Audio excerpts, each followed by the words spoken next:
I'm going to do a truncated part of the article that I wrote. If anyone's got 20 minutes to spare at the end of this, sometime they can maybe read the whole thing, which I put in the chat. But I'm not going to go through it all because obviously it's too long. I'm also not going to go through the 1, 2, 3, 4, 5 hotline because my dear comrade Fiona has eloquently already detailed that, as has Carlos. And so I'll skip that part. So I'm going to jump straight in. Our census took a roller coaster ride of information gathering during our whistle-stop tour of different sites of importance throughout our 10-day delegation.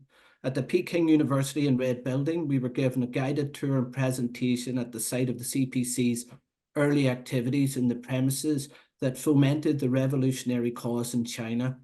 We jostled for space with members of the public, beaming with pride at the contribution their ancestors made to the building of the People's Republic of China. The walls were adorned with artifacts, pictures, and detailed descriptions of what took place in the building. A particularly enjoyable aspect of the trip was being around the universities and the CPC cadre academies. One of the first roundtable discussions that took place when we visited the school of CPC and party building at Renmin University. It was during these dialogues that Zhu Luning, our translator, established a fan club among the delegation with her sharp intelligence and skillful application of her job. Equally, CNIE program manager Ma Jingjing quickly exercised her composed leadership as our interlocutor during these interactions. The discussions themselves were formally respectful with protocol to uphold on each side. Our delegation leader, Keith Bennett, demonstrated his masterful knowledge of Chinese history, culture, and Marxism, setting the exchanges off on the right tone. Equally, co-editor of Friends of Socialist China, Carlos Martinez, was on hand to support Keith with formalities and introductions. The dialogues were fascinating and absorbing. At various times, the rooms almost shook with enthusiasm from both sides, so keen were people to contribute and engage. This was especially evident at Jilin University, Changchun, where we sat adjacent a packed hall full of students and teaching staff, all keen to counteract the bewildering misrepresentation of China they read and hear from Western sources. Regretfully, the meetings were often constrained by time, but not before agreement was always reached that this was just the beginning of the partnership. One such example of this haste was when we visited the Center of China and Globalization, which is China's leading non-governmental think tank, headquartered in Beijing. After a brief tour of the office, it felt like we had only just begun our dialogue when our tight itinerary dictated that the meeting had ended. The discussion continued with our CCG friends as they escorted us down to our bus. One of my delegation comrades commented that I appeared to be engaged in a heated discussion with a member of CCG. I said, no, it was good. We were both speaking rapidly. And when he informed me that China had some issues with human rights, I replied, no doubt, before adding that China must not be held to a different standard of accountability that the West fails to uphold itself. A recipe for unequal partnership. We departed on good terms. Fundamental to our visit was our red education. Throughout the 5 cities we visited, the red gene that flows through the lifeblood of everything that China is trying to do is on display. For instance, in the glorious lobby of the CPC Academy in Changchun, there's the incredible statue of Marx and Engels, whilst Marx and Li Dezhou greet people in the gardens of Zhujiang Red Boat Leadership Academy. Then there's the giant statue of Mao Zedong outside the Changchun Film Studio. Equally, the hammer and sickle is everywhere, from the stunning ceiling of the Revolutionary Memorial Hall in Jiangxi to the field behind the agricultural center we visited outside Saiping, all of which were incredibly stimulating. The battle for symbols is an important arena on the journey of any country's rejuvenation, known only too well by those of us from former colonies who have spent a lifetime walking past statues and symbols of our colonial oppression. American writer and civil rights activist James Baldwin famously wrote, "It took many years of vomiting up all the filth I'd been taught about myself and half believed before I was able to walk on this earth as though I had a right to be here." Arguably the most important aspect of our red education in China was to absorb and bear witness to a theoretical foundation of Marxism, which floats in the air as a caressing guide, was Xi Jinping thought on socialism with Chinese characteristics for a new era, the current ideological banner of the country. It is vitally important for anyone wishing to understand contemporary China that we attempt to claw ourselves out of the ideological pit of ignorance whence we bathe in untruths, which are then nonchalantly echoed as informed opinion on Xi Jinping and China in general. Centuries of constructed racism, which we Irish understand only too well, against China from the West, with the alleged threat of the yellow peril lurking in the shadows ready to pounce on our freedoms, distorts reality in the standing in which President Xi is held, both in China and the non-Western world. This is in part due to China's promotion of peace, diplomacy, and development based on mutual benefit through the Belt and Road Initiative launched by President Xi in 2013. It was in Zhejiang that I began to comprehend a little more the theory and practice that is distinctive to China's successful development. When observing how ordinary people interact with one another, as well as talking to our Chinese comrades, you begin to capture a flavour of the collective consciousness that drives China forward. This is not the austere or robotic effect that Western liberals would have you believe, but a progressively energetic instinct that conjures up Mao Zedong's theoretical concept of the mass line, where all citizens are true stakeholders in society, confident that their well-being is best served by the structure of China's political system.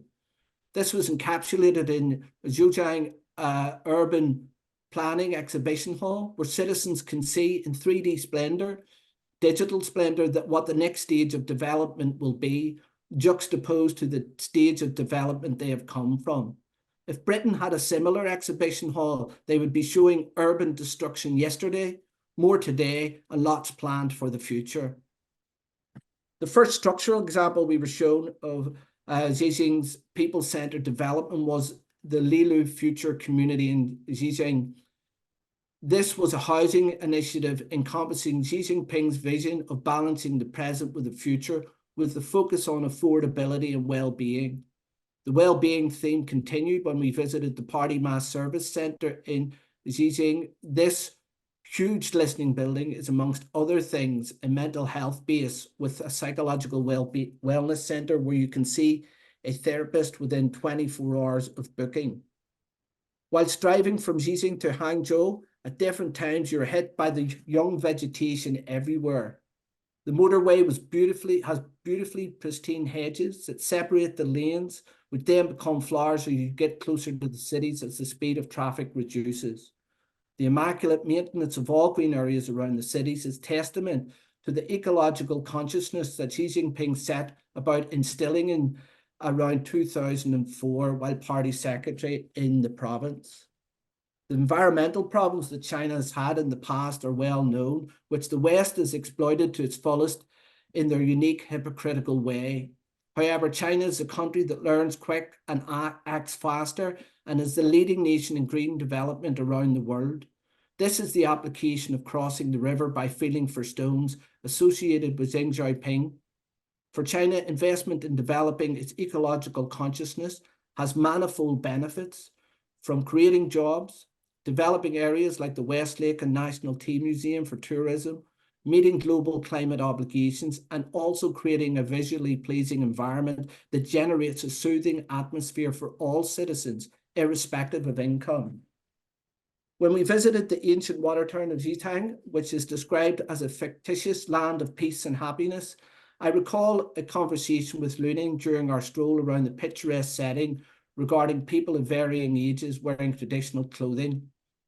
We both agreed it was delightful, and Luning told me it had become much more popular and affordable in recent years. During our conversation, we discussed the past of both our countries without saying we understood that embracing the past on our own terms is a way of shaking off the alienation implanted on us by indifferent outsiders. That evening, I sat with Hui Hui during our evening meal. Hui Hui is the third of our Chinese hosts who travelled with us throughout our visit and was a reassuring presence on our excursions, although always there if needed. I asked Hui Hui during dinner whether she was taught Marxism at school. She says, of course. She wrote it down. We learn about history of socialism, from fantasy to theory, practice, productivity, and ownership economy, materialist dialectics, historical materialism, and other basic knowledge, and then combined with China's national conditions. I showed my comrade Francisco Huihui's message, and he exclaimed, "China really is nurturing a new kind of human being."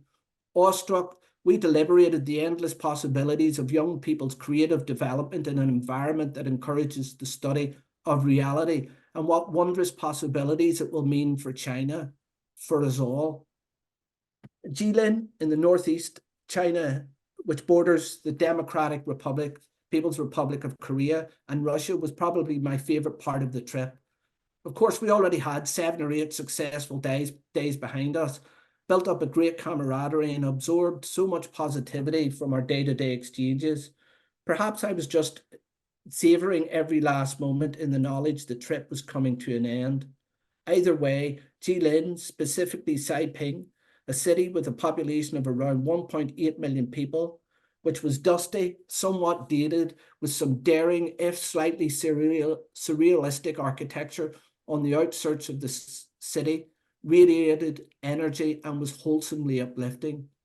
For Saiping reminded me of the northeastern Turkish city of Kars, as described by Orhan Pamuk in his 2002 novel Snow. Pamuk's novel forlornly describes the political and cultural tension of East meeting West in an isolated part of Turkey, close to the borders of the old Soviet republics of Georgia and Armenia. Unlike Kars described then by the novelist, the people in Saiping conveyed no such pessimism, with the atmosphere of the city portraying one beginning to emerge from paralysis. Before entering Saiping, we stopped off for a wonderful lunch in what appeared to be a roadside cafe, where loaded trucks kicked up dirt in both directions, moving forward with purpose, disciplined, unwilling to deviate from the task of driving China forward, unaware of our delegation, keen to contribute to the rejuvenation of the country.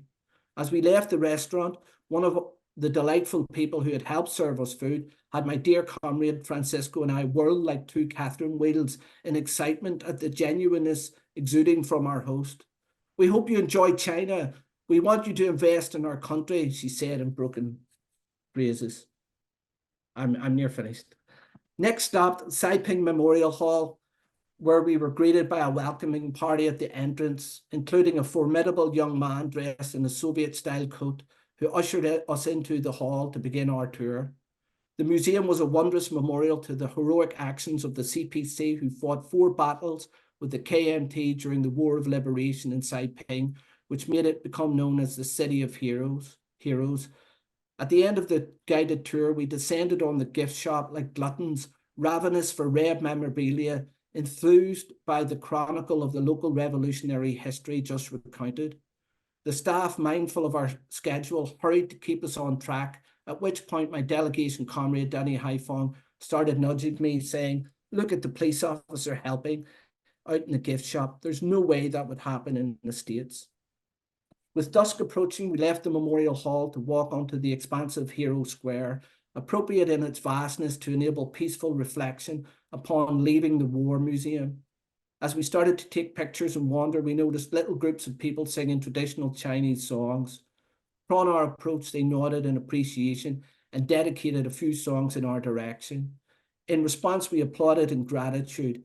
It was such a beautifully serene experience that at once I wished to share it with all the people that I love, with everyone. There's something about the collective consciousness we experienced in China that could evoke a hope long since vanquished in large swathes of the Western working class. No longer should we throw our hands despairingly in the air and wallow in the doldrums of Ginsburg or the desolation of Kerouac.